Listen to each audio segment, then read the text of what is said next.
Bom, vamos retomar agora nossos trabalhos da manhã. É só falar novamente, eu sou Miriam Aquino,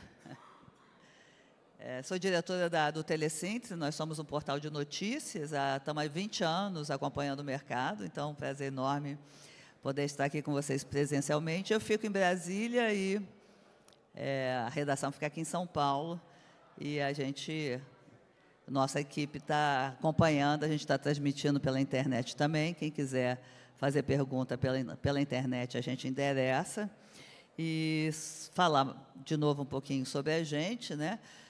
O Telesíntese, a gente está há 20 anos no mercado, nós temos hoje, só acompanhamos o mercado de telecomunicações e tecnologia digital, nós temos 600 mil usuários, leitores por mês, é um site bastante importante, significativo aí, e buscamos acompanhar todos os movimentos de negócios e de lançamentos de tecnologia e buscamos também ver as projeções do futuro aí para essa nossa indústria, que é uma indústria realmente transformadora, e a gente espera estar fazendo isso, né? Até aceitamos sugestões de pautas, de temas que a gente deva acompanhar mais de perto, né?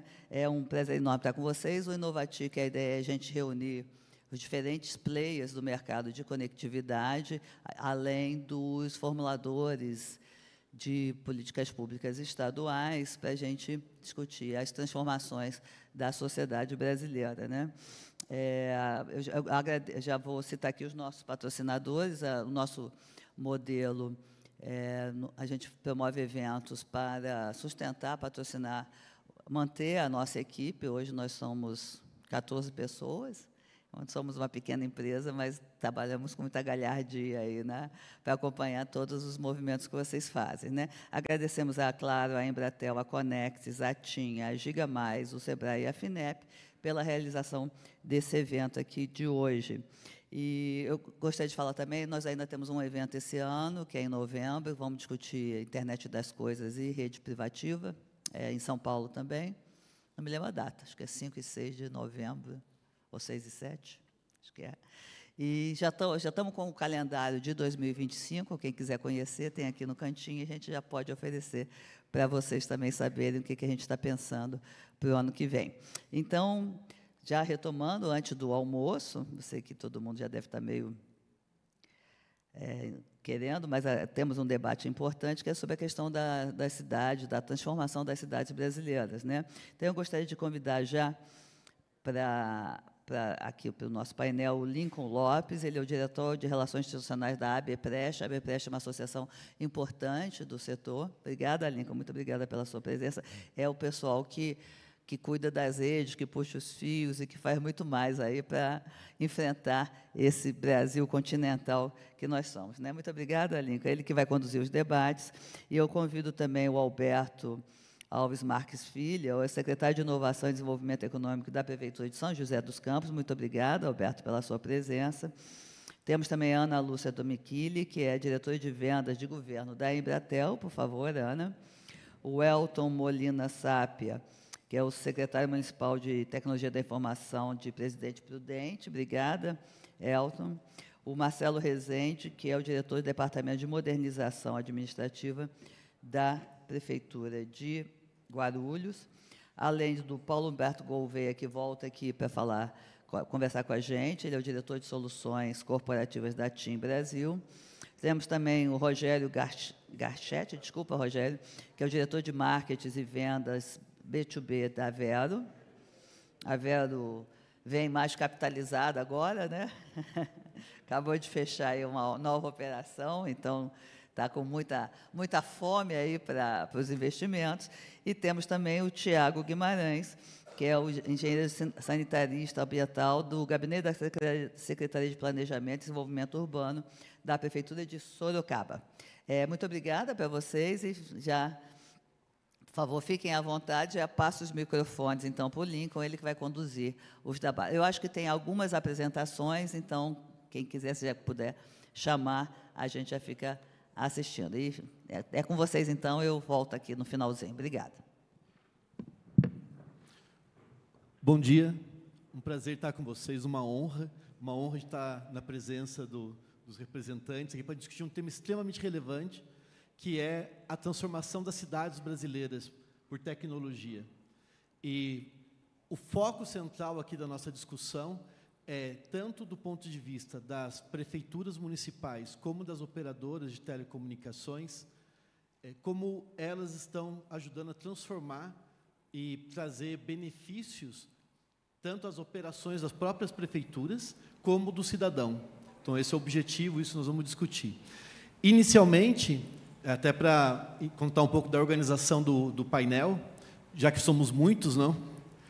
Nós vamos, cada um vai ter 5 minutos para falar sobre o seu ponto de vista, sobre esse tema.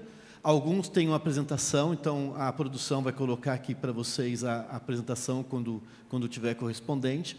E eu vou passando a palavra, se todos concordarem, do Alberto para cá, tá bom? A gente vai seguindo nesse fluxo assim.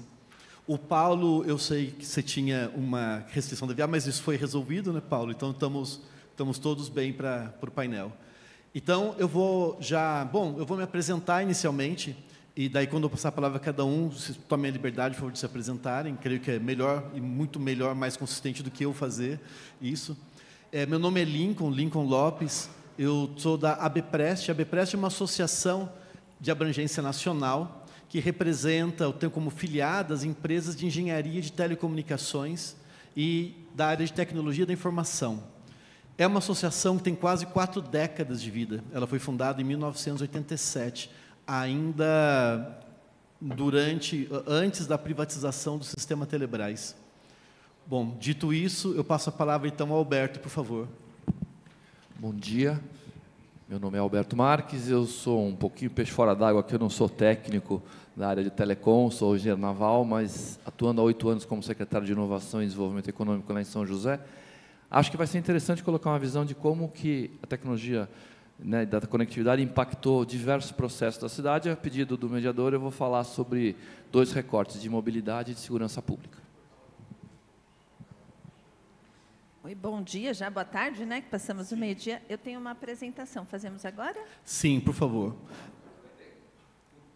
Tem? Então, Alberto, quer começar a fazer a apresentação? Sim, porque... Não, pode ser que você já apresente e já faz a apresentação.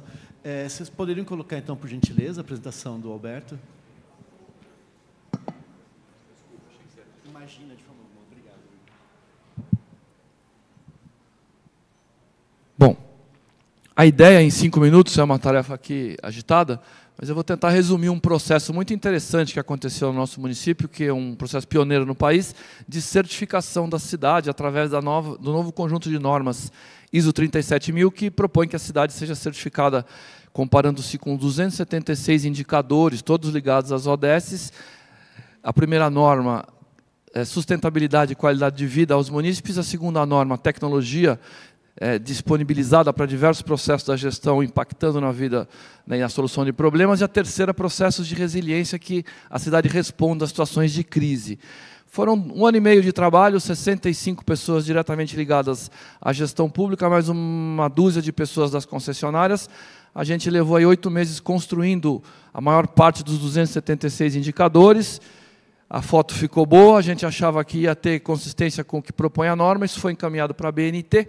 A BNT fez uma auditoria indicador por indicador, levamos mais 7 meses para concluir esse processo, mas no final da história a cidade foi certificada, a primeira cidade no país que alcançou uma certificação internacional como resiliente, inteligente e sustentável. Alguns indicadores foram plenamente atendidos, outros parcialmente, e outros muito pouco atendidos. Isso faz parte do processo. Nós estamos na terceira recertificação, isso foi em 2021, e o que é bacana é que o grande ganho desse processo é que acaba gerando um mapa estratégico para a administração, e o prefeito sabe exatamente aonde ele pode investir recursos, melhorando aquilo que não estava tão desenvolvido. Então, é muito interessante. Há ganhos enormes, grandes corporações têm ido para a cidade procurando se instalar lá por conta desse tipo de trabalho. Eu não tenho tempo de me estender muito, mas é muito interessante.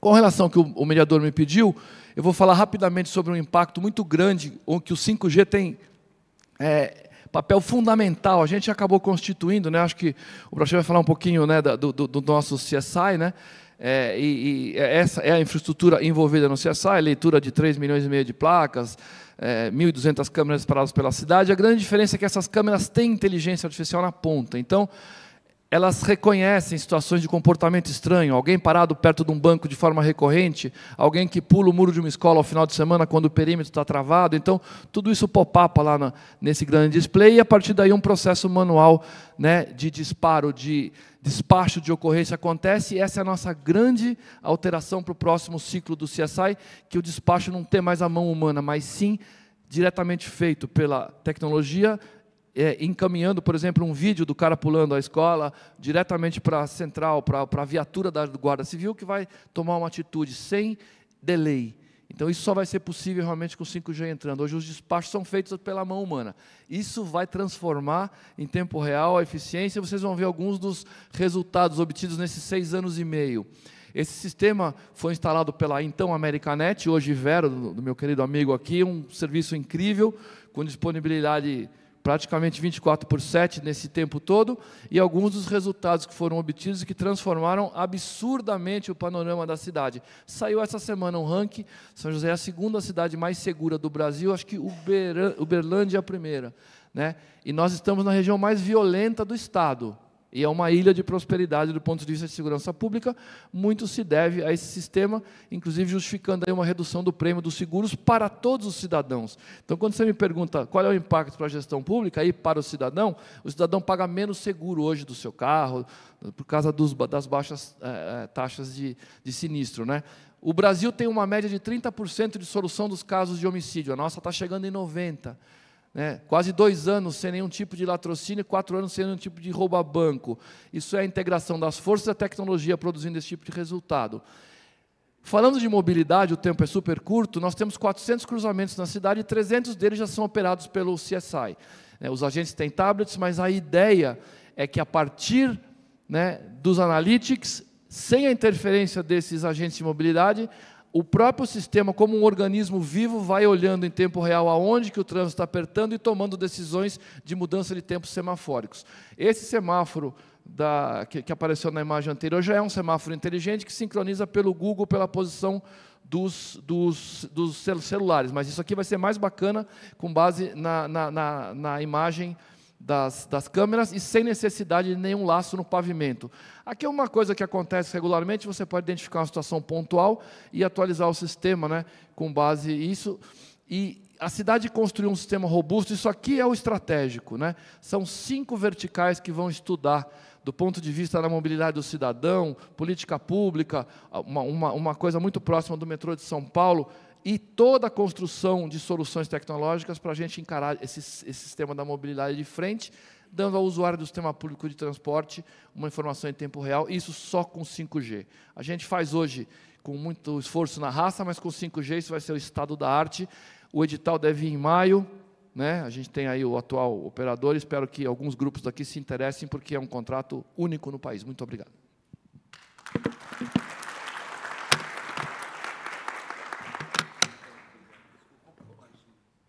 Agradeço ao Alberto. Então, agora eu passo a palavra, por favor, à Ana Lúcia. E agradeço também, se puderem projetar a apresentação da Ana Lúcia. É desafio falar aqui em 5 minutos, hein? Mas vamos lá. Bom, eu estou aqui representando a Embratel, é a unidade B2B da Claro. A Claro faz parte de um grupo da América Móvel, né, que é a maior empresa de telecomunicações aí da América Latina, presente em 22 países. Acho que aqui, vamos passar. Nós temos um backbone robusto e resiliente aqui no Brasil, uma extensa rede de fibras óticas e cabos submarinos internacionais que apoiam aí toda a nossa infraestrutura, 9 data centers distribuídos aí no Brasil. O principal fica aqui em São Paulo, aqui na região da Lapa, Santo Amaro, é um Tier 3. Temos uma frota de 5 satélites geoespacionários, fornecido pela Star One, a empresa do grupo da American Móvel. Em 2023, nós investimos 9 bilhões, principalmente na expansão e modernização da nossa rede e também no lançamento de soluções e serviços digitais, a qual a gente tem, nos últimos anos, investido muito para fazer a transformação e apoiar os clientes aí numa evolução tecnológica. Nós temos um SOC robusto aqui em São Paulo, com a sua redundância lá no Rio de Janeiro. Nós investimos aí nos últimos 3 anos num centro de excelência de cloud, muito com parceria aí com a AWS, onde a gente tem muitos profissionais certificados e gabaritados aí para apoiar os clientes aí nessa jornada para a nuvem, com FinOps, DevOps. E, nesse ano, nós lançamos o nosso Centro de Excelência em Inteligência Artificial para apoiar os clientes aí nessa evolução aí para a inteligência artificial, com muitos cientistas de dados, enfim, que apoiam a gente aí com toda essa infraestrutura. Hoje, nós nos reestruturamos internamente. Hoje, nós estamos verticalizados. Eu faço parte da estrutura de governo, é uma estrutura nacional. A gente tem equipe em todos os estados aí apoiando todos os nossos clientes do governo e principalmente as prefeituras. Trago aqui rapidamente, não vou falar de todos, esse daqui é o nosso portfólio. A gente visa o cliente aí no centro de todas as soluções que a gente trabalha, pensando algumas, além da conectividade e mobilidade, que é o nosso core aí, que há muito tempo a gente trabalha. A gente tem soluções aí para cloud, para customer experience, internet das coisas, serviços profissionais e data insights, que é os nossos analytics aí, que a gente tem evoluído muito. E nós nos posicionamos aí como integradores, e as alianças estratégicas a gente tem com os principais players aí de cada uma das torres que a gente trabalha. Então, eu vou pedir para passar o videozinho, que aí vai contextualizar tudo isso que nós entregamos hoje. Obrigada. Inovação. No dicionário, inovação. No dicionário, ação ou efeito de inovar. No Carnaval, a câmera com Mochilink, conectada a uma rede privativa 5G. No sofá da sua casa, uma transmissão ao vivo e em alta definição do meio da avenida para você não perder nenhum detalhe. Nos bancos, dados protegidos e armazenados em nuvem. Na palma da sua mão, pagamentos de qualquer lugar, ainda mais rápidos e seguros. Inovação é aquilo que é novo, coisa nova, novidade. No mar, na terra e no céu, conexão com maior cobertura. Nas escolas em locais remotos, uma internet mais rápida e estável que leva conhecimento a milhares de estudantes. Nos hospitais, análise e interpretação de dados que usam inteligência artificial. Nas consultas médicas, maior prevenção de doenças e precisão nos diagnósticos. No dicionário, inovação também é ousadia, pós-modernidade.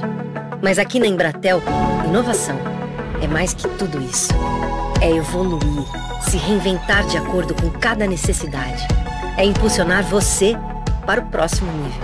Embratel, há 59 anos, inovando com empresas que mudam a vida das pessoas.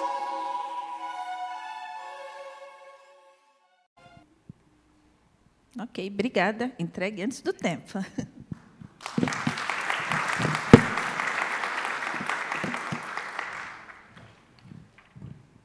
Muito obrigado, Ana Lúcia. Elton, você tem apresentação? Tá bom. Gostaria de ver o púlpito, por favor? Eles poderiam carregar a apresentação do Elton? Tá.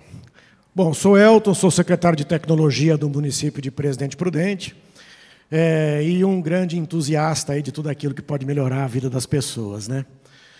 O desafio da Ana foi falar em 5 minutos, o meu é falar depois de São José dos Campos, né? Então, vamos lá, né? Prudente, né? Lá, quando nós assumimos, nós entendemos que para trazer Prudente para esse século era necessário um programa, e nós criamos, então, o programa Prudente Inteligente, né? Olha o que eu encontrei quando eu cheguei lá. Essa é a realidade de uma prefeitura, de uma cidade com 250 mil habitantes, em 2021. Né? Então, não é possível um lugar funcionar dessa maneira, onde para você obter uma licença de construção demora 9 meses, para você abrir uma empresa no município, 6 meses, e para o município comprar qualquer coisa demora em torno de 9 meses. Né? Não dá. Nada funciona numa estrutura desse tipo. Bom, diante disso, nós pensamos, o que nós vamos fazer para tornar isso uma realidade, dar esse passo, né? Prudente estava parada no século passado, do ponto de vista organizacional. Como trazer isso para 2020, pelo menos? Né? Então, diante disso, nós pensamos na necessidade de fazer essa evolução disruptiva, de melhorar os processos internos dentro da prefeitura e das oportunidades de usar tecnologias para tornar isso uma realidade, sempre com a participação da sociedade, e incentivando ali a criação de novos negócios, né? Principalmente o seguinte, o pensamento é o seguinte, é desburocratizar e tornar o público, né, o burocrático, não impeditivo. A burocracia não pode atrapalhar o empreendedor. A burocracia ela é necessária, né? Tem gente que eu mesmo, no começo eu não mencionei, mas eu venho do setor privado. São 30 anos de privado e 3,5 de público. Né? A burocracia ela é necessária, hoje eu entendo isso, eu tinha uma visão de que burocracia tinha que acabar com tudo, né? Mas não é assim, nós precisamos dela. Mas ela também não precisa ser essa faca no pescoço do empreendedor, daquele que ousa. Né? Bom, nós nos baseamos em alguns pilares para tornar realidade essa transformação. A digitalização, que é o uso da própria computação, né, o registro de fatos e acontecimentos do mundo real no mundo computacional, tornar isso digital. A integração, e aí vem as teles, né, as redes, o advento da rede de computadores. A computação em nuvem, o Big Data, né, a internet das coisas, e o próprio 5G, como uma grande alavanca. Né? Eu acho que falar de 5G aqui é chover no molhado, né? Mas, obviamente, a realidade que ele apresenta para resolver problemas é algo fantástico. Né? Eu digo para o pessoal lá que a inovação ela consiste em resolver velhos problemas de novas maneiras. Sempre quando surge alguma tecnologia, quando surgiu a computação, foi uma oportunidade de novas maneiras. Quando surgiu a rede de computador, foi outra oportunidade de novas maneiras. Agora, com o 5G e o IoT, e a IA, né, e a computação em nuvem, a junção disso tudo, gente, olha o ferramental que está sendo entregue para propor novas soluções para velhos problemas. Pensar fora da caixa, né, ver como que pode tudo isso ser utilizado e alavancar o desenvolvimento. Bom, usamos um pouquinho de cada coisa do que eu falei até agora. Hoje, licença de construção lá em Presidente Prudente, até 150 metros é instantâneo. Né? A abertura de empresas é instantânea também. O processo de licitação para um pregão demora em torno de 40 dias. Então, isso deu uma nova mobilidade, uma nova velocidade no funcionamento da máquina pública, que gerou um outro problema. Nós acabamos, o orçamento ele começou a acabar antes do final do ano, porque antes a gente não conseguia executar o orçamento. Agora o problema não tem orçamento para executar, já executamos todos, né? Mas é um problema bom, vamos tentar achar um jeito de resolvê-lo. É importante também, penso, mencionar que esse trabalho foi financiado pelo BNDES através de um programa chamado PENAFM, e nós já estamos estudando a participação do próximo, que é o Profisco 3, né? Então, foi dentro dessa linha. Nesse trabalho também, nós criamos lá um centro de inovação. Então, nós temos lá o Inova Prudente, que ele teve início com um arranjo produtivo local na área de software, né, de tecnologia. É um espaço que tem lá um cowork, é um espaço que pode abrigar empresas de forma virtual, pode abrigar empresas numa mesinha, lá num espacinho de alguns metros quadrados para trabalhar até 2 pessoas, e pode abrigar uma empresa numa sala privativa. É um espaço que tenta imitar ali um centro empresarial, oferecer o que um centro empresarial oferece, mas o mais importante é a troca de ideias. O mais importante é a junção com o sistema S, né? Sebrae, Senai, exatamente para fomentar essas empresas. Nós temos lá o programa da Indústria 4.0, em parceria com o Senai. Nós já, em parceria com o Senai, já foram ofertados mais de 1000 treinamentos a jovens universitários, para começar a entender toda essa tecnologia, tudo aquilo que oferece aquele conjunto de tecnologias que eu disse um pouco antes. Além de ajudar aquela pessoa, aquele empreendedor que quer começar um novo negócio, que quer pensar fora da caixa, né? Uma outra oportunidade que nós tivemos lá também nesse período, né, uma outra ação que nós realizamos, foi substituir as nossas 42.000 lâmpadas, que eram dos mais diversos tipos, né, para uma infraestrutura completamente moderna, 100% LED. Esse gráfico que vocês veem aí é a nossa conta de energia elétrica da iluminação pública. Ela saiu de algo lá de 2.200.000, 2.300.000, e hoje está em torno de R$700 mil. Nós temos uma economia real, e essa economia ela tem projetos de ser reinvestida no que nós estamos tratando aqui hoje, né? Em usar o 5G, em fazer o que São José dos Campos fez, né? Em implantar a nossa barreira, a nossa muralha virtual, em implantar equipamentos inteligentes em escolas, em criar todo um mecanismo que vai ajudar aí, Presidente Prudente, a melhorar a sua qualidade de vida, para, né, os nossos cidadãos, a nossa população em geral. Ali também, né, lá na parte de inovação, acho que convém mencionar também da parte de educação, lá no Inova, nós temos lá em contraturno todos os alunos das escolas municipais, os pequenos, né, que nós temos a educação infantil até o 5º ano na educação municipal, todos eles têm atividades no Inova em contraturno. Então, eles recebem lá formação de empreendedorismo, de gestão financeira, aula de robótica, como falar em público, algumas habilidades que não são tratadas na escola regular, mas exatamente para nós conseguirmos colocar no futuro aquele jovem que vai pensar diferente para poder propor soluções diferentes, né?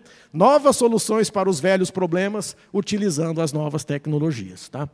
Basicamente, estava esquecendo de falar do mais importante, do 5G. Aqui foi quando nós, entendendo a importância do 5G, logo no início da nossa gestão, isso foi em 22, nós, então, regulamentamos a implantação do 5G no município, porque ela depende da lei de uso e ocupação do solo. E também, na sequência, né, eu tentei ali fazer um pouco, às vezes, né, de ser evangelista, pelo menos na nossa região, ali, porque eu entendo que, se um grupo de municípios da nossa região não estiver preparado, também não haverá disposição das teles para ir até lá, né? Eu vou só atender só Prudente? Não, eu preciso atender pelo menos uns 30, uns 40 municípios na região. Então, eu tenho trabalhado junto aos meus pares de outros municípios, ajudado a fazer o que nós fizemos lá em 22, exatamente para criar, para arar, né? Para deixar a terra pronta para aqueles que pretendem lá e criar suas infras, né? Que faça aquilo que eu disse, que o público não seja uma pedra no sapato, que o público não seja um atrapalho, que a burocracia seja a mínima necessária para garantir a segurança e a lisura do processo, né? Então, essa é a linha que nos move. Então, nós queremos que Presidente Prudente, né, seja, né, uma cidade humana, inteligente, criativa e sustentável, né? As ISOs lá, né, conseguir a ISO 37000 baseada nas ODS, com certeza vai nos apoiar muito nesse sentido, né? E aí, pensar fora da caixa, lá com o Inova, nós estamos tentando desenvolver ali as várias ações, né, de inovação aberta e fomentar o desenvolvimento, a implantação da rede do 5G na nossa região, porque nós entendemos que o resto já está lá, né? O IoT já é realidade, muitos dispositivos novos estão surgindo, a computação em nuvem, a inteligência artificial, só precisamos do 5G de uma maneira mais ampla na nossa região. Agora sim, é isso aí, pessoal. Muito obrigado.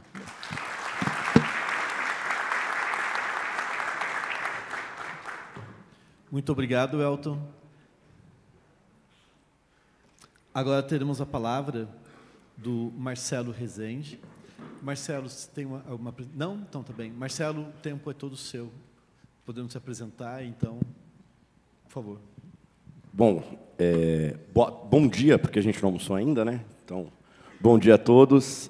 Sou Marcelo Rezende, sou aqui da Prefeitura de Guarulhos, diretor de Modernização Administrativa, né, que é um departamento da Secretaria de Gestão da Prefeitura de Guarulhos. Falar de tecnologia depois de São José e depois de Prudente, vocês me sacaneiam, né? Difícil, bastante difícil. Mas, como disse meu colega, Guarulhos também estava, no século passado, uma dificuldade financeira muito grande, né? Nós estamos na Prefeitura desde 2017, herdamos a cidade com uma dívida em torno de 7 bilhões e 400 milhões de reais, e a infraestrutura tecnológica da cidade estava completamente defasada.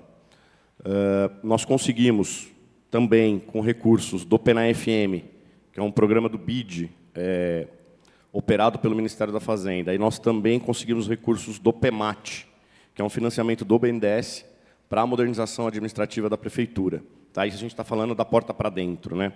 Nosso data center ele estava prestes a parar, tá? Em 2021, ele estava prestes a parar.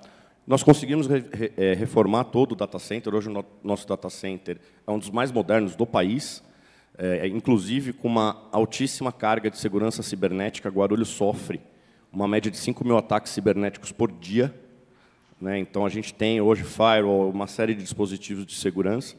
Nós conseguimos investir no fechamento de todo o anel de fibra da cidade, ou seja, hoje todos os próprios municipais têm fibra ótica própria da Prefeitura, né, com contrato de manutenção. E isso foi nos proporcionando, essa infraestrutura foi proporcionando que a cidade de Guarulhos ganhasse em modernização. Então, nós conseguimos implementar o SEI na cidade de Guarulhos, já temos mais de 210 mil processos administrativos eletrônicos na cidade de Guarulhos. Nós contratamos o cadastro técnico multifinalitário para a gente organizar a base geográfica da cidade, que está muito bagunçada, estava muito bagunçada, muito desatualizada. A última vez que foi feito esse trabalho foi em 2008. Então, nós conseguimos trazer... a gente vai ter um banco de dados, já temos um banco de dados fidedigno da territorialidade da cidade. Isso faz com que, a partir desse banco de dados, eu consigo plugar diversos outros sistemas para que eu obtenha diversas outras informações. Nós também conseguimos implantar, baseado e trazendo como modelo, como benchmark, o CSI de São José, nós temos a muralha GRU, que é todo o fechamento da cidade com câmeras inteligentes, né? Eu não vou saber dizer exatamente o número de câmeras. E nós também conseguimos realizar, nesse governo, a PPP da iluminação pública, onde a gente conseguiu hoje ter 150 mil pontos de iluminação em LED, também com teleatendimento, né, com telemonitoramento. E isso também vai trazer a possibilidade de novas tecnologias, de uma quantidade muito grande de dados. Guarulhos hoje a cidade mais segura do país, com mais de 1 milhão de habitantes. Tá? Isso foi um título que ganhamos. Muitos também por conta desse investimento em tecnologia pesado na segurança pública. Temos trabalhado fortemente na questão da mobilidade, mas ainda não conseguimos atingir aquilo que a gente deseja do ponto de vista tecnológico, mas a gente vem trabalhando fortemente para que nós tenhamos todos os ônibus conectados. Temos alguns já com internet, mas não todos. E que todos os nossos abrigos, né, pontos de ônibus, também estejam conectados. Criamos, com a possibilidade da tecnologia, um programa bastante interessante, que é a Guarulhos, a cidade que mais lê, que disponibiliza uma biblioteca virtual para quem quiser acessar, a partir de um QR Code. Essa biblioteca tem mais de 200 mil títulos. Então, Guarulhos, eu tendo a dizer que a gente evoluiu um século em 8 anos no ponto de vista de tecnologia. Ainda falta bastante, mas a gente vem trabalhando fortemente para que a cidade cresça, continue sendo segura, continue sendo um bom lugar para os seus habitantes. É isso. Obrigado.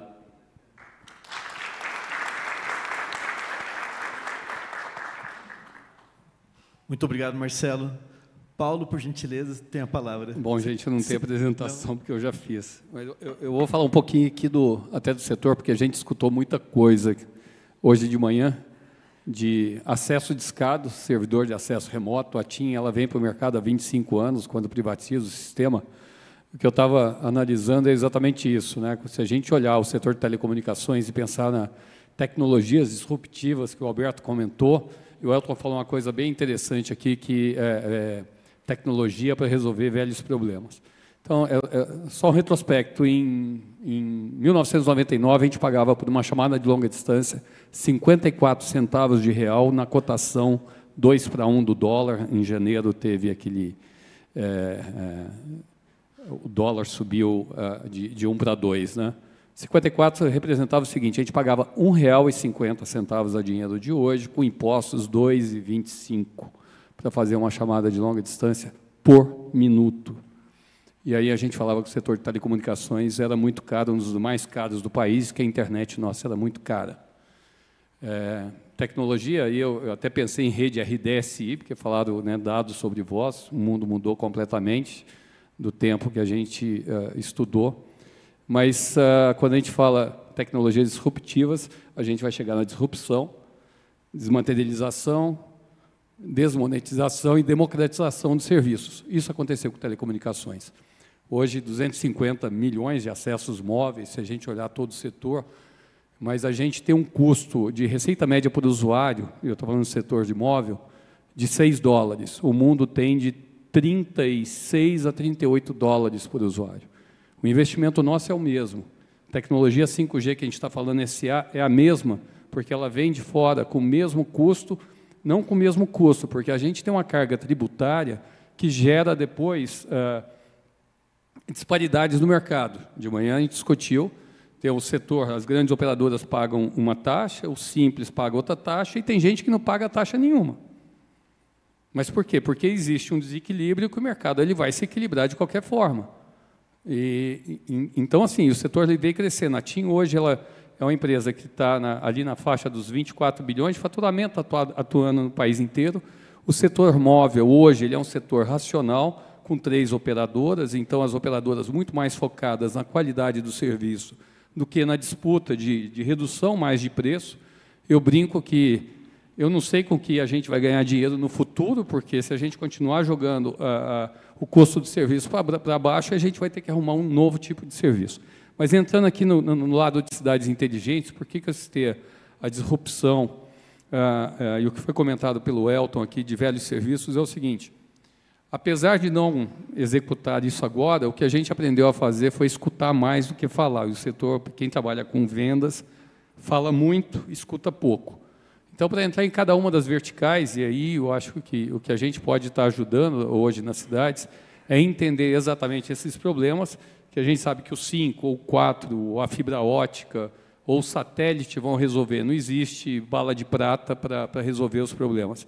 Mas o que a gente entendeu nos últimos anos com essa transformação digital foi que,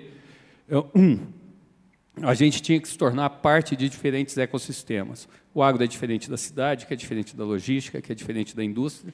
E para cada uma delas, quando a gente falou conectividade habilitador da transformação digital, foi exatamente isso. Porque a gente tem um item que é fundamental nessa transformação digital, que é a conexão. Depois a gente pode subir na cadeia de valor? Sim. Só um exemplo. Hoje, no agronegócio, ao longo desses 17 milhões e meio de hectares, a gente vai para a AgriShow não mais como uma empresa de telecomunicações, conversando com o agronegócio, como parte do processo de produção de alimentos do país. A gente conversa com uma fazenda e sequer fala de chip. Então, isso a gente deveria fazer em todos os segmentos. É difícil para a gente, como setor específico, mas tão importante para esses diversos segmentos, como o segmento das cidades. Gente, eu acho que era só para dar essa visão, para depois a gente discutir aqui.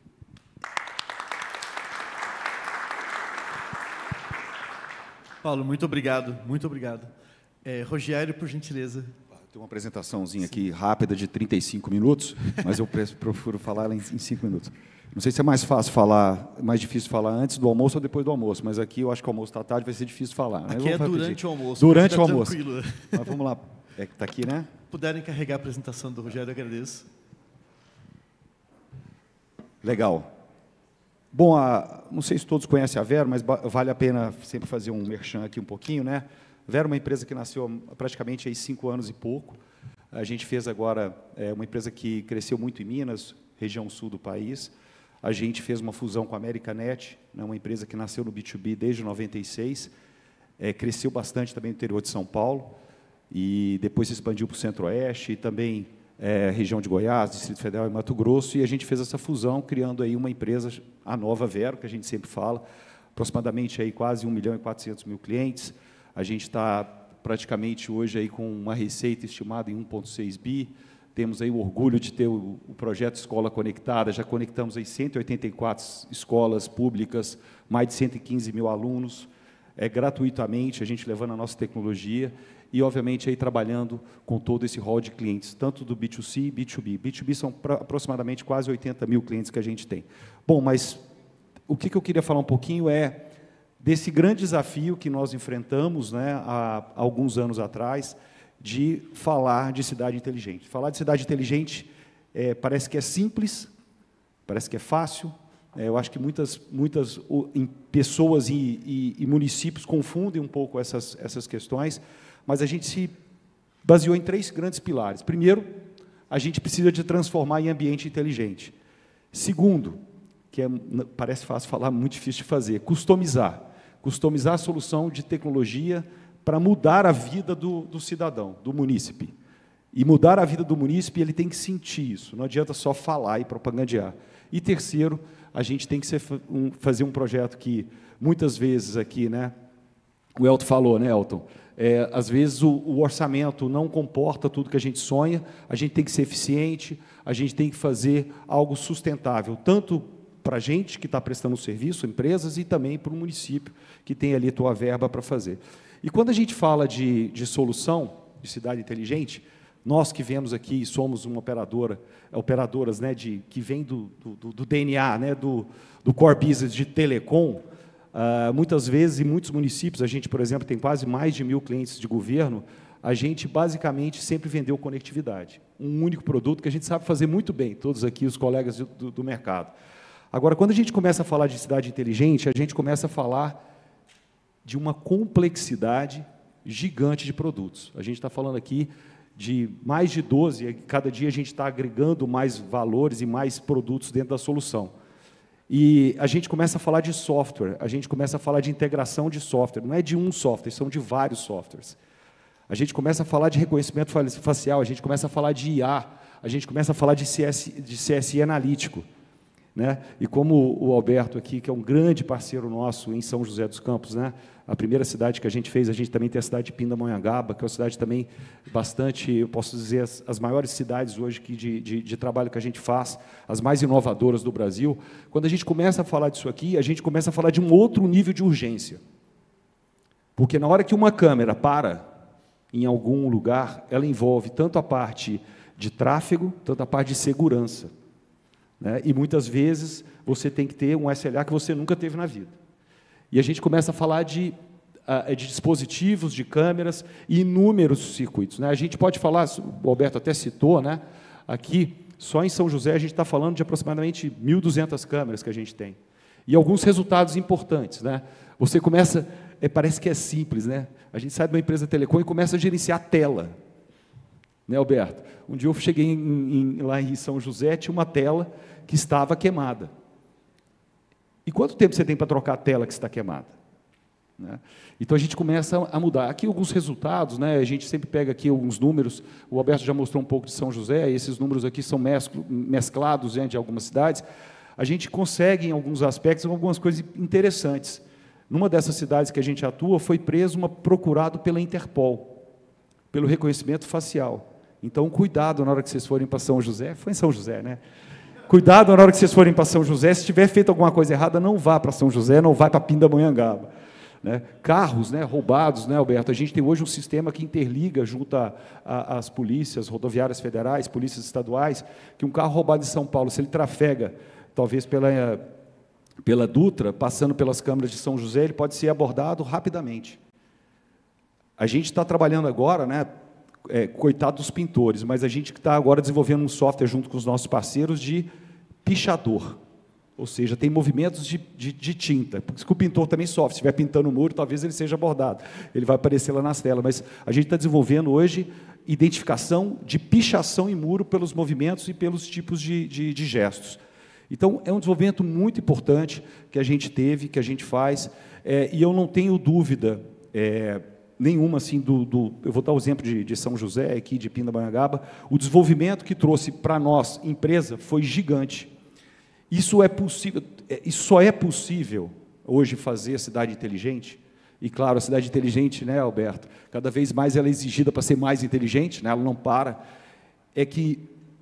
Eu acho que nós aqui do setor de telecom, né, tem cada um do seu core, a gente se desenvolve rapidamente, mas o mais importante é que você precisa de ter parceiros, como está aqui o Alberto, o Elton, o Marcelo, o Thiago, que são pessoas que estão no município e que desejam e que façam acontecer, porque desejar tem vários, tá? Vários. Assim, a gente tem mais de 426 prefeituras que a gente conversa. Desejo tem, eu posso dizer 100% tem desejo. Agora, que executa, que mostra um pouco o que o Elton fez aqui, né, com o Alberto, que o Thiago e o Marcelo falaram, e o Thiago vai mostrar, são poucas. E a gente tem que estar do lado, né, para, obviamente, tentar buscar, trabalhar e desenvolver. Então, agradeço muito aqui os nossos grandes parceiros, o Alberto está aqui pessoalmente, que fez a gente se chegar até agora, e a gente tem um horizonte muito grande de crescimento, desenvolvimento, para cada vez mais ajudar, não só fazer negócio, né, que os benefícios são gigantes dos munícipes, gigantes. Isso aqui, eu vou dar exemplo até de um poste que tem, né, em Pindamonhangaba. O poste faz tudo, gente. Internet, pânico, reconhecimento facial, aplicativo, né? Então, isso vai se desenvolvendo em cada um dos municípios. Eu acho que é uma coisa muito legal, né? Todos os municípios, Alberto estava me contando, né, Alberto? A gente leva vários municípios lá para visitar, são mais de 200 visitas, né? São José já teve aqui todos convidados aí, eu estou me convidando aí, né? Porque o dono da casa é o Alberto, não sou eu, né? Mas a gente está disposto lá a mostrar tudo, tá bom? Obrigado mais uma vez aí.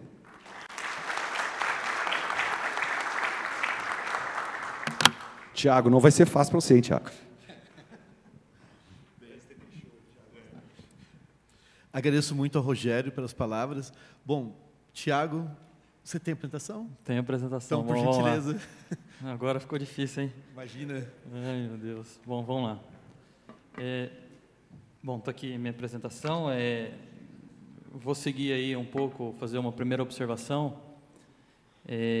Compartilhar aí do Alberto. Coloquei um resuminho rápido aqui só para nortear. Eu não tenho formação na área de tecnologia e comunicação, sou engenheiro sanitarista e ambiental, mas eu tenho aí 13 anos de atuação na iniciativa privada, desenvolvendo soluções em água, né? Participei de alguns projetos importantes que envolveu tecnologia e tecnologia, despoluição do Rio Pinheiros. Tive o privilégio de trabalhar por 2 anos lá no Novo Rio Pinheiros e estou há 3 anos aí na administração pública. Atuei por 2 anos e meio como diretor-geral no SAI em Sorocaba, responsável pela operação do abastecimento de água, esgoto e sistema de drenagem do município. Sorocaba hoje tem um pouco mais aí de 700 mil habitantes, então representa aí um município de importância para o estado de São Paulo. E hoje estou numa posição desenvolvendo com o grupo revisão do plano diretor do município, né? Nós estamos planejando aí o município para daqui 10 anos e, obviamente, tecnologia, informação e solução é essencial para que a gente tenha condições de suprir a necessidade da população e acompanhar aí os desafios. Eu vou seguir uma linha, talvez, dos meus colegas, mas eu acho que é importante, porque cada um falou um pouco de uma frente ou um projeto específico. Eu, pelo meu conhecimento e minha atuação, vou trazer aqui algo relacionado à questão dos recursos naturais, e aí a importância, né, da internet das coisas, ou inteligência artificial. Com relação a esse assunto, nós estamos falando de água, fonte de abastecimento e sobrevivência. A diferença do uso de tecnologia e dessas soluções para você resolver problemas, ela é essencial, mas a sobrevivência, ela supera. Então, quando a gente fala de água, recursos naturais, eu acho que é importante a gente ter essa preocupação e trazer não só o contexto do 5G ou da comunicação em si, mas como uma solução integrada que, de fato, a gente consegue colocar em prática para uma sobrevivência. Eu costumo falar águas digitais, né? A gente tem aí um impacto socioeconômico direto, um objetivo e uma recomendação mínima da gente buscar reduzir ao máximo o desperdício de água tratada, né? Algo por volta aí de 15%. Então, nós estamos falando buscar algo por volta de reduzir aí o desperdício de água em torno de 15%. E a gente tem aí um contrassenso aí, mais de 30 milhões de pessoas que não têm acesso à água tratada. Então, como a gente conseguir chegar nesse desafio, conseguir vencer esse desafio? Eu coloquei uma informação aqui só para guiar aí o raciocínio, né? A escassez de água até 2050, segundo estudos, ela indica que menos de 50% da população vai ter acesso à água. Então, isso é extremamente importante. Eu acho que a questão da segurança, a questão da digitalização dos processos, ela tem a sua relevância, mas a sobrevivência, às vezes, se a gente não parar para olhar isso agora e buscar esses recursos e discussões, a gente vai passar um aperto gigantesco lá na frente. Então, o crescimento da população, obviamente, consumo de água, as mudanças climáticas, né, o fenômeno mudanças climáticas que está influenciando diretamente aí o ciclo das chuvas, né, e os vazamentos. Isso hoje é um dos maiores problemas para o abastecimento de água. Bom, alternativa 1, não desperdício. Alternativa 2, uso de tecnologia, ou seja, o uso de tecnologia ou internet das coisas indica-se que é um dos únicos caminhos. A gente não vai conseguir combater ou controlar essa situação se a gente não tiver todo esse envolvimento. Bom, aí eu vou entrar rapidamente aqui em algumas soluções que a gente vem desenvolvendo no município de Sorocaba, basicamente implantando o sistema de detecção e localização de vazamentos de forma autônoma. Basicamente, de forma simples, depois tem um vídeo, eu posso, na sequência também no debate, trazer mais detalhes. Implantação de dispositivos, né, conectados a IoT, onde você tem monitoramento em tempo real de pressão e de som, né? São os hidrofones, eles transmitem esses dados para uma central através da internet. Esses dados eles são tratados e analisados, e através de uma inteligência artificial, a combinação tanto do ruído de alguns dispositivos correlacionando com a informação de variação de pressão, ele vai dar uma precisão ou uma indicação dos possíveis pontos de vazamento de água. Porque vazamento de água, quando a gente vê a rede estourando na rua, é fácil de você localizar, mas os vazamentos que estão enterrados e que você não tem essa informação, dificilmente vai ser identificado em tempo hábil. Não dá para esperar fechar uma planilha a cada 3 meses, a cada 6 meses, para você fazer a conta do quanto foi produzido de água e do quanto foi consumido de água, para tentar buscar aonde está sendo desperdiçado. Bom, vou tentar avançar rapidinho. Aqui, de forma ilustrativa, resultado desse trabalho, o objetivo é a gente sair da casa de 36%, de 33% e chegar até 20%. A primeira imagem mostra ali alguns dispositivos instalados. A imagem aqui da direita, o pessoal fazendo a verificação com um equipamento direto, onde foi sinalizado pelo sistema inteligente. E, no final, o pessoal do reparo realizando a manutenção, que era um vazamento não visível. Bom, temos só isso de solução hoje, pensando em redução de desperdício de água, ou temos outras soluções? Bom, nós fomos atrás, pesquisamos aí o que tem no mercado, temos aí aquela tecnologia que foi utilizada para a detecção de água em outros países, né? Sistema que traz imagem de satélite. Ele consegue mapear até 3 metros de profundidade do solo, e ele consegue, através da interpretação das imagens, selecionar qual é o tipo de água, se é água tratada, água bruta, água do mar, ou lagos naturais, piscinas, e assim descartando possibilidades para que seja mais assertivo. Aqui é só uma visão de como funciona. Eu tenho um vídeo explicativo que eu acho que é mais prático para poder entender. Mas, em linha geral, esse trabalho a gente está desenvolvendo, são 12 meses de desenvolvimento. A gente iniciou em março.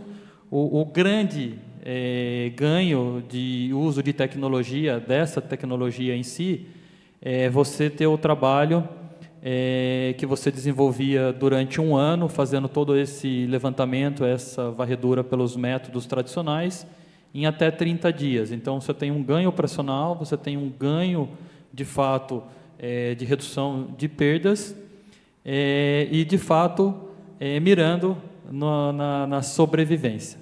Bom, eu encerrei a apresentação. Se puder passar o vídeo, acho que o vídeo traz aí uma visão mais clara desse trabalho.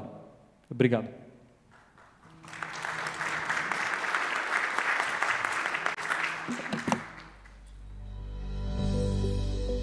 Um recurso valioso demais para ser desperdiçado. A essência da vida na Terra.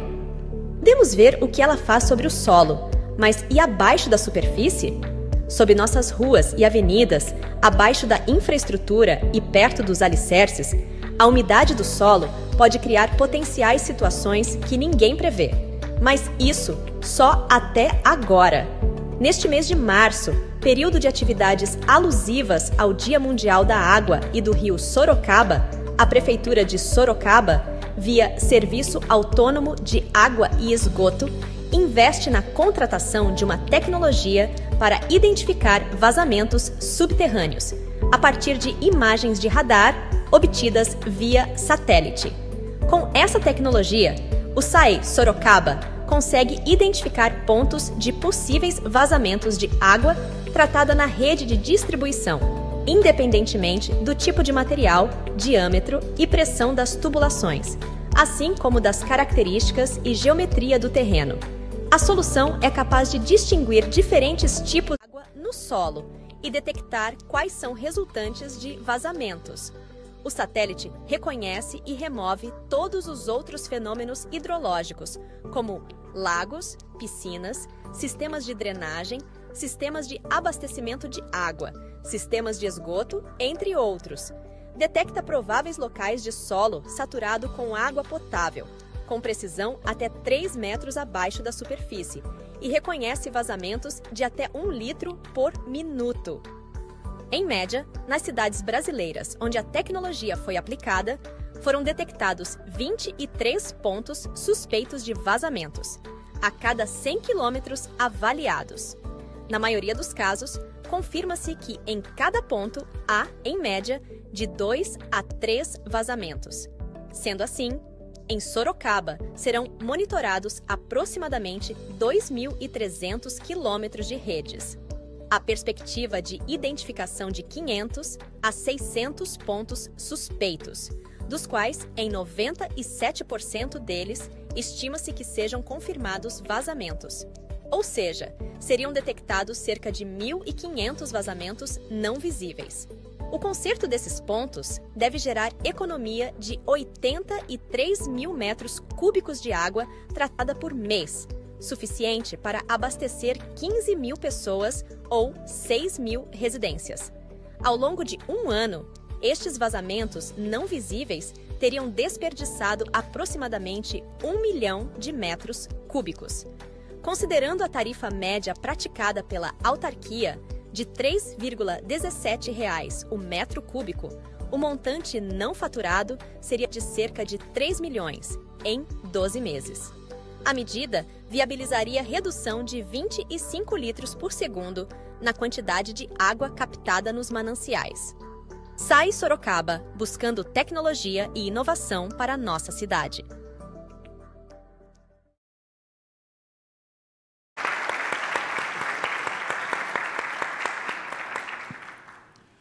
Bom, eu agradeço a todos os painelistas pela exposição que fizeram.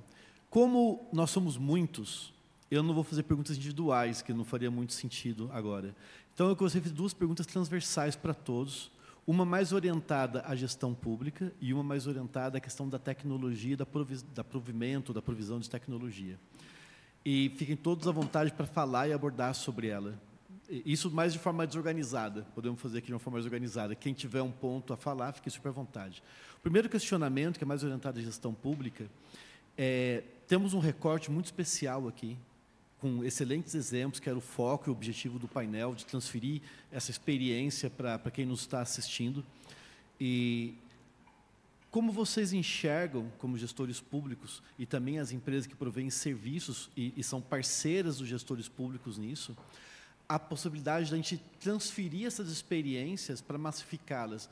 Eu vou dar um exemplo que aconteceu no passado, talvez nem seja o melhor exemplo, mas a questão das revisões das áreas construídas por tecnologia para a revisão do IPTU da cidade, dos valores venais, etc. Foi um fenômeno que começou pontual e depois ele ficou massivo, acabou quase toda uma parcela expressiva do país, dos municípios, executando esse tipo de atividade.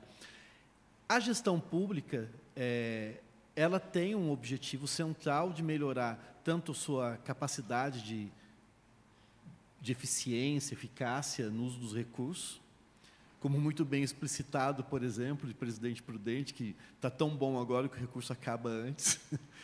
Por outro lado, tem a questão que é bem importante da educação em geral da população, não só a informação de técnicos, etc., para uso e fruto, tanto na indústria como no gestor público.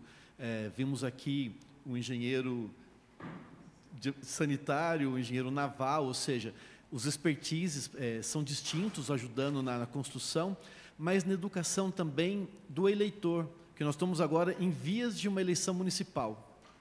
Próximo, mais 2 semanas, vamos estar votando para escolher nossos novos administradores municipais.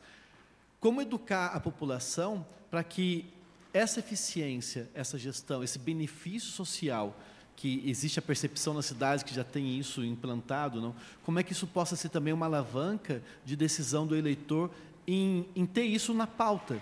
Porque, em geral, nossas pautas são muito focadas em questões muito básicas, assim, né? Que são as que mais tramitam na sociedade, a segurança, etc. E, às vezes, até questões que não são nem, de alguma forma, pertinentes à gestão municipal de uma forma direta. Então, eu sei que é bem abrangente, mas é justamente para poder entender e ver a visão dos senhores. E, em geral, por favor, tenha a bondade, fique à vontade para falar a respeito. Bom, como eu fui o último, vou ser o primeiro, vou pedindo licença. Eu vou tentar responder a pergunta, talvez do ponto de vista que eu enxergo, talvez eu não consiga abranger aí todo o questionamento, mas eu acho que é relevante uma consideração no sentido de que nós estamos discutindo hoje aqui, desde a questão de regulamentação, fomento financeiro, estratégico, discussões de parcerias públicos-privados, empresas do ramo de comunicação, e a gente vem aqui do lado da administração pública, né, administração municipal, e aí eu queria fazer um pequeno comentário em relação, acredito que os meus colegas também passam por essa dificuldade, né? Nós que estamos na administração pública, a dificuldade da gente trazer ou transferir esse conhecimento técnico, né, principalmente da parte toda de comunicação, de inovação, dentro da administração pública, conforme Prudente comentou, né, o procedimento de licitação demorava 6 meses, 9 meses para você conseguir contratar um serviço ou fazer aquisição de algum recurso importante, essencial. Então, essa transferência de conhecimento, de prática, de repente, do que as empresas têm para oferecer, é um desafio gigantesco dentro da administração pública. E isso impede que a administração pública tenha velocidade no desenvolvimento de programas e projetos como esses que a gente vem apresentando aqui. Então, eu aproveito assim, a oportunidade para, de repente, levantar a bola para quem está participando, até para quem, de repente, está participando de forma remota, né, que tem interesse no desenvolvimento de soluções para administrações públicas. Contratos de performance. Contratos de performance é o que eu enxergo de melhor caminho, porque nós não podemos desenvolver ou transferir esse conhecimento, essa expertise de empresas dedicadas à comunicação, de empresas que fornecem ou instalam dispositivos que dependem da comunicação e empresas que desenvolvem soluções de inteligência artificial para tratar os dados de outras prestações de serviço. Então, o contrato de performance eu enxergo como o caminho mais rápido da gente transferir todos esses desafios, conhecimentos e expertises, cada um na sua modalidade dentro daquela prestação ou fornecimento de serviço, para que, de fato, a administração pública consiga implementar projetos similares ou na linha desses que a gente apresentou. Então, eu acabo, talvez, respondendo ou fazendo algumas considerações na minha ansiedade de que, para viabilizarmos desenvolvimento de projetos dentro de administrações públicas, principalmente de municípios de pequeno e médio porte, modelo de contratos integrados vinculados à performance, porque isso de fato, o caminho para que a gente consiga, talvez, colocar em prática soluções dentro da administração pública. Acho que encerro por aqui, fiz esse comentário.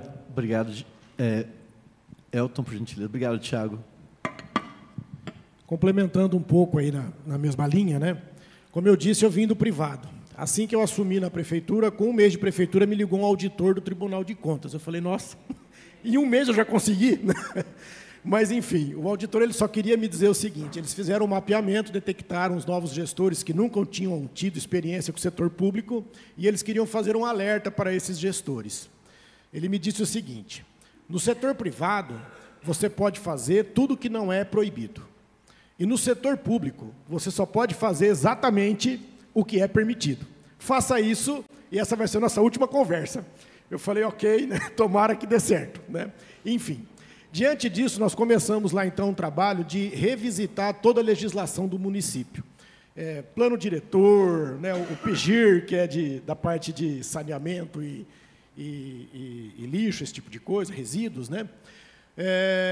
A parte de IPTU, a parte de ISS, revisamos tudo.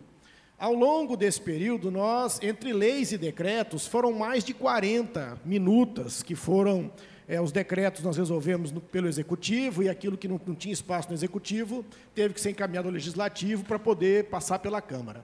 Aí veio o ponto que eu queria comentar. Nem tudo a gente consegue fazer, porque nem tudo é de interesse político. Aí eu aprendi mais uma coisa, né? Se eu não tiver o interesse político do meu lado, não importam os números. Não adianta eu trazer o levantamento mais bonito, agora há pouco eu comentei, né? Contra os números não há argumento. Na política tem. Né? Então, nós precisamos, né, como gestores públicos integrados com o privado, querendo trazer o desenvolvimento, melhorar os espaços, ter também essa percepção de que a política precisa caminhar junto, né? Você tem que pegar na mãozinha dela ali e falar, vem aqui, vamos conversar, né? Deixa eu explicar para você melhor, vamos tentar encontrar uma maneira de viabilizar tudo. Só para fechar esse assunto, a revisão lá do IPTU ficou parada na Câmara, não foi adiante. Eu vou fazer um contraponto aqui, e, com a licença do Thiago, pegar uma carona no exemplo dele, que é maravilhoso, impressionante o que você apresentou aqui, de altíssimo nível. Eu tive a oportunidade, eu também sou do setor privado, eu continuo sendo do setor privado, mas dediquei os últimos 16 anos da minha vida para a gestão pública. Eu fui secretário de esportes e depois de educação, 4 anos. Então, eu acho que a resposta para a sua pergunta, ela é muito pragmática, tipo aquele facas Tramontina, né? Corte rápido, que passa por você fazer as crianças da rede pública, municipal e estadual, que habitam naquele município, tomarem um contato muito grande com o que está sendo feito ali. Uma prefeitura de qualquer cidade vai ter trocentos projetos em andamento, mas 3, 4, no máximo, projetos, tem que ser projetos transformadores, crucialmente vitais, como esse da água que se apresentou aqui. Então, assim, se as crianças de Sorocaba tiverem muito contato com isso, entenderem o que você está fazendo, forem convidados a visitar, ver isso de perto, aí sim, num certo universo de anos, você responde a pergunta que foi feita pelo mediador. Não tem outro caminho. Se isso pudesse ser apoiado por uma empresa de grande porte, o CSI de São José virou um valor do município, porque faz 6 anos que a população curte intensamente os resultados da segurança pública. E tenho certeza que a população de Sorocaba já deve estar curtindo muito esse avanço que vocês propuseram da água. E para você ver como você tem toda a razão, que é outro nível de relevância, você trouxe um assunto mais relevante até do que segurança e mobilidade, que foi brifado, então eu trouxe o que você me pediu. Você tem toda a razão. 8 ou 10 indicadores dos 276 da norma ISO falam exatamente disso, desde a produção dos mananciais, a gestão da água, o desperdício e a usura da população. Então, assim, para trazer para vocês a realidade da certificação, não é uma coisa acadêmica, não é nada disso. Você tem 8, não me lembro de cabeça, mas 8 ou 10 itens que eu tive que resolver na Sabesp, com o sensoriamento de linha, qual o percentual de mananciais que tinha sensor na captação. Então, assim, e como é que joga isso, como é que transborda isso, O contrato de performance é uma alternativa, a gente tem feito. A certificação na cidade de Pinda foi conduzida pelo Parque de Inovação Tecnológica de São José, e hoje nós temos um contrato de 3,8 milhões de reais para fazer a certificação na capital. Então, nós estamos trabalhando há 1 ano para tentar fazer esse trabalho na capital. Então, assim, é possível sim, é obrigação nossa expandir esse conhecimento. E o assunto que você trouxe, eu estou babando para conhecer isso de perto, porque a gente precisa demais disso na nossa cidade. Vou te procurar, porque isso a gente tem. O cadastro multifinalitário, por exemplo, a GeoPixel, você que falou, a GeoPixel, não sei se foi ela que fez para vocês aqui, então, a GeoPixel é a líder nacional e fica lá dentro do Parque de Inovação Tecnológica, uma empresa com 250 funcionários e 200... Aí, tá vendo? É uma startup que cresce 100% ou 200% ao ano. E são líderes nacionais desse negócio, são bons pra caramba, e o contrato se paga. O desafio que ele faz para algumas cidades, eu faço se não der. O custo você não paga nada, porque isso se paga, a revisão do IPTU. Fora o ganho. Agora, o respeito das cidades com a não invasão das áreas de manancial, que a cidade de São José, por exemplo, há décadas vem fazendo, é tolerância zero com invasão de manancial. Zero com empreendimentos que prejudiquem a captação de água. Aí, assim, com todo o respeito, eu fui paulistano, eu mudei para São José há 27 anos, São Paulo teve uma crise hídrica porque não cuidou dos seus mananciais, está nem aí para desculpa, não está nem aí a falar muito, mas assim, não cuidou como deveria dos seus mananciais, e aí, quando teve a crise, foi no reservatório do Jaguari buscar uma vazão estúpida de água que estava balanceada na nossa região e hoje já sofre risco. Daqui a 50 anos, a gente não pode mais abastecer uma região metropolitana de São Paulo, precisa avançar no trabalho que vocês executaram. Vocês deveriam, Tiago, urgentemente oferecer esse serviço para que a capital reduza o seu desperdício, para não ter que buscar água em mananciais que estão equilibrados. Isso é finito. Então, assim, parabéns. É maravilhoso esse trabalho que vocês fizeram. Obrigado, por gentileza. Também complementando aqui meus colegas de poder público, vocês entenderam que todos eles falaram que eram do setor privado e vieram para o público. Eu também continuo no privado, estou no público, volto, falo que eu mantenho uma distância segura do poder público, não quero muito ficar de cabeça, mas eu acho que debates como esse, com o setor privado, é super importante, porque o universo público é completamente diferente. É uma outra vida, é uma outra velocidade, é uma outra dinâmica, os interesses difusos, difíceis de lidar, a questão política. Eu tenho uma teoria na minha vida que todo cidadão brasileiro deveria fazer 1 ano de estágio na administração pública, para entender. Porque quem está de fora, bater é muito fácil. E a gente vive um processo hoje no nosso país de demonização da política, de demonização do serviço público. Tudo que é público é uma porcaria. E a gente está vendo aqui exemplos de que não é bem assim. De que tem muita gente no poder público trabalhando sério para desenvolver os municípios, porque o cidadão vive na cidade, ele não vive no estado e nem no país. Ele vive na cidade, então é a ponta. O município é a ponta. Então, assim, é importante que a gente tenha esses debates, é importante trazer isso no centro do debate. A administração pública é séria, vem trabalhando, é claro, como toda regra tem sua exceção, mas é séria e vem trabalhando arduamente para melhorar a vida do cidadão, principalmente nas prefeituras. Era isso. Perfeito, muito bem. Eu agradeço demais as ponderações de vocês. E passando para uma segunda... Bom, algum outro ponto que gostariam de falar? Não? Sim, por favor, Paulo. Curiosidade, só um dado, eu até comentei com o Garcia, há mais de 12 anos eu trabalhei com um projeto na área de água, e a gente fez uma análise de Curitiba. Se melhorasse em 5% a eficiência, ele falou em 15%, em Curitiba, há 12 anos, 5% de eficiência, viabilizaria um projeto de 350 milhões de reais na economia, trazendo valor presente, 10 anos de eficiência. 350, então não é uma questão de número, é uma questão de política. É incrível, é. Bom, então, passando para uma segunda pergunta transversal também a todo o grupo de panelistas, tem um pouco mais a ver com a aplicação da tecnologia. Todos que estão acompanhando o painel devem ter percebido que a tecnologia em si é importante, fundamental, não resta a menor dúvida, temos excelentes exemplos disso, por todas as apresentações que foram feitas e explanações, porém a tecnologia per se, ela por si só, ela não significa nada. Seja 5G, que é o que a gente está falando, pelas características que são fundamentais na implantação de cidade inteligente, entre outras verticais, mas ela funciona muito bem quando ela está integrada, quando ela está muito orientada à resolução de um problema, uma vertical, como muito bem fundamentado aqui nas apresentações. Então, a pergunta central é, as operadoras de telefonia, o setor de telecomunicações, historicamente, é um setor de conectividade e nunca vai deixar de ser. Mas a questão, e foi muito bem abordado aqui, é a transformação do negócio básico de telecomunicações, que é a conectividade, em parceria com o setor público de cidade inteligente, em olhar os problemas do cliente final, ou seja, da própria cidade, da própria gestão da cidade, do próprio cidadão, etc. A pergunta que eu trago para vocês para discutir é como continuar construindo essa transformação no modelo de negócio, inclusive de vocês, das operadoras de telefonia ou de telecomunicações, porque isso é uma transformação do modelo de vocês. Tanto do vendedor de vocês está na ponta, dos executivos estão conversando com as prefeituras.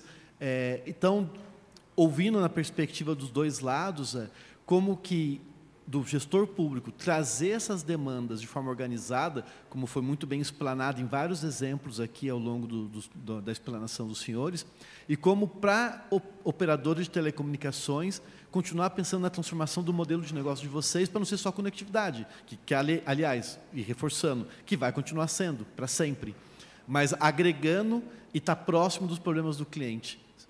Agradeço escutá-los sobre isso. A Ana, por favor.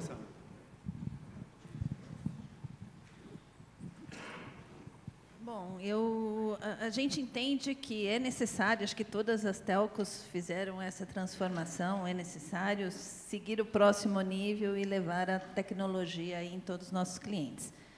Olhando aí para o poder público hoje, a gente vê que o 5G ele vai trazer uma gama enorme de possibilidades, muitas coisas conectadas. E acho que um ponto aqui que a gente, além de toda a base de conectividade que a gente provê aí para os nossos clientes, a gente não pode deixar de pensar na segurança cibernética. Eu acho que esse daí é um ponto crucial, porque a gente vai ter cada vez mais coisas conectadas e a gama para um hacker atuar é muito grande, né? E quando a gente fala no setor público, e isso acaba sendo muito maior, porque o volume de dados que uma prefeitura, um governo tem de cidadãos é muito grande. Então, fica cada vez mais visado. Então, hoje a Embratel pode apoiar aí em todos os serviços de em todas as camadas de segurança cibernética. E acho que um outro ponto aí que está evoluindo bastante, assim, tudo conectado, a gente vai gerar uma massa enorme de dados. O que eu vou fazer com isso? Eu preciso trabalhar esses dados, eu tenho que ter insights para que cada vez mais eu possa levar esses dados na mão do gestor público e o gestor público ter insights para tomar a melhor decisão. Então, por exemplo, como lá na Embratel a gente tem um serviço que chama Geodata. O Geodata ele traz insights pensando em mobilidade urbana, aonde está o cidadão, de onde está indo, de onde para onde, pensando em turismo. Quem que é o turista que está vindo aqui trazer recursos para a minha cidade? Que faixa etária que ele é? Tudo de uma forma anonimizada, né, que a gente trabalha aí, podendo ajudar a levar recursos aí para a cidade. Quanto tempo ele fica aqui na cidade? Ele vem de onde? Quais os lugares que ele está visitando? Será que eu preciso colocar mais câmeras lá para ter uma melhor gestão ali do local? Será que eu preciso incrementar a iluminação pública naquela região? Eu preciso colocar mais transporte público para atender esse cidadão? Esse turista, perdão. Então, são insights, aí, eu acho que cada vez mais, tudo apoiado com a inteligência artificial, a gente vai conseguir escalar cada vez mais, usando a tecnologia, para apoiar o gestor público aí, com vários insights, para que, no final do dia, ele prestar o melhor serviço à sua população. Obrigado, Ana. Por favor. Bom, agora eu falei um pouco... É um grande desafio, né? Já escutaram essa frase, sonhar grande e sonhar pequeno custa o mesmo tanto. Mas cumprir o que promete não é simples, né? Então, a transformação que a gente passa hoje, vou dar exemplo. Antes eu tinha um técnico de telecom para subir no poste. Hoje eu tenho um técnico que ele tem que entender de câmera e de telecom. Já muda um pouquinho o jogo da história. Hoje, dentro das nossas operações, a gente tem pessoas nas operações dos CSIs, que são pessoas de software. Então, é uma transformação muito grande dentro da organização. O Elton falou, né? A gente tem que fazer o que é permitido, né? É muito importante isso. Muitas vezes você sonha junto com o gestor público algumas coisas, mas não é permitido naquele contrato, e você tem que construir. Então, para você subir da camada, a nossa estratégia é uma camada de sair da conectividade para uma solução one-stop shop, que a gente sempre fala, e a gente está já trabalhando para ser o one-stop tech. Porque, na hora que a gente fala de tecnologia, a gente está falando, igual eu falei para vocês, é uma gestão de software, uma gestão de hardware. E hardware que você nunca teve na sua vida, né, de telecom. E acaba que você vai ampliando esses sonhos para executar. Vou dar um exemplo prático que nós estamos trabalhando agora. Em São José, nós temos aproximadamente 1.200 câmeras, né, Alberto? Agora, quantas câmeras tem em São José? Das casas, das empresas? Né? Quantas câmeras tem? E se eu integrar essa câmera dentro do CSI?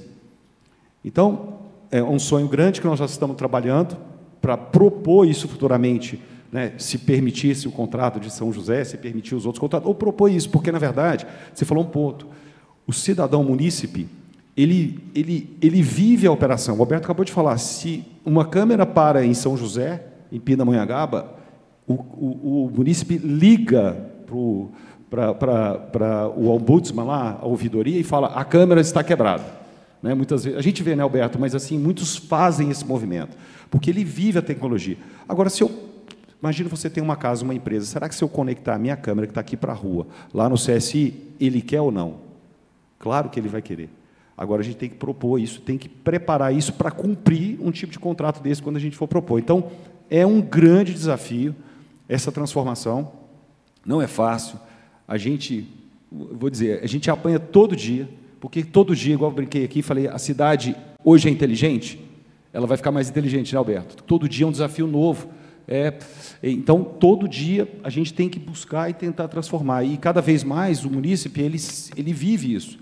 Se você pegar hoje o munícipe de algumas cidades que a gente tem, que é conectado ao ônibus, ele fala, não está funcionando o aplicativo, o que aconteceu? Eu não consigo ver que hora que o ônibus passa. Então, é uma grande transformação que a gente vive. Tá? Obrigado, Rogério. Por favor, Paulo. Rapidinho aqui. Bom, em primeiro lugar, quando a gente fala, está aí falando das incumbents, das grandes empresas, se a gente olhar para o setor de telefonia, ela sempre foi voltada a consumer, massificação. Você fez uma pergunta super interessante, que é a questão de como é que você olha a demanda. Uma das coisas, então, o setor de telecomunicações ele sempre foi muito voltado para o melhor esforço atendendo todo mundo. E agora a gente está falando não, de customização. Você entrar na vertical, você entrar na cidade, você entrar no agro, você entrar em diversos setores para entender o problema e aí sim olhar como a tecnologia resolve velhos problemas. E é diferente, porque aí é o rabo abanando o cachorro, não o contrário. A tecnologia não vai resolver, ela tem que entender a demanda para ser utilizada. Então fica um negócio meio maluco. O que a gente fez? Né? Por isso que eu falei de escutar, né? que é muito difícil a nossa força de vendas, o vendedor que está em campo, ele não está preparado para essa mudança de escutar o problema e de verticais que são completamente diferentes.